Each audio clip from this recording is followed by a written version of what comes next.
حضرت علی رضی اللہ تعالی عنہ نے فرمایا، دنیا آخرت کا آئینہ ہے، جو دنیا میں کرو گے وہ آخرت میں دیکھو گے۔ اگر اللہ نے وہ لے لیا تم سے جسے تم کھونے کا تصور بھی نہیں کر سکتے تھے، تو یقیناً وہ کچھ ایسا بھی دے گا جسے پانے کا تم نے کبھی سوچا بھی نہیں ہوگا۔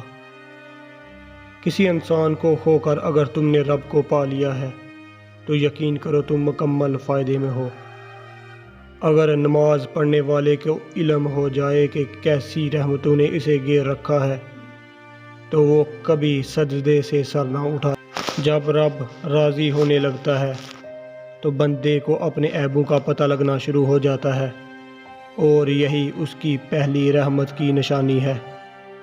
اللہ ان دعاؤں کو کبھی رد نہیں کرتا جو بے انتہا صبر کے ساتھ بار بار مانگی گئی ہوں۔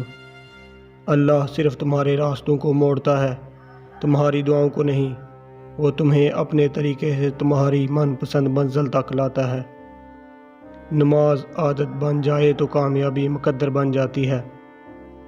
آپ کسی کو کبھی دو چیزوں کے لیے زبردستی مجبور نہیں کر سکتے، ایک محبت اور دوسرا عبادت، کیونکہ دونوں دل سے ہوتی ہیں اور ان دونوں کا رشتہ روح سے جڑا ہوتا ہے۔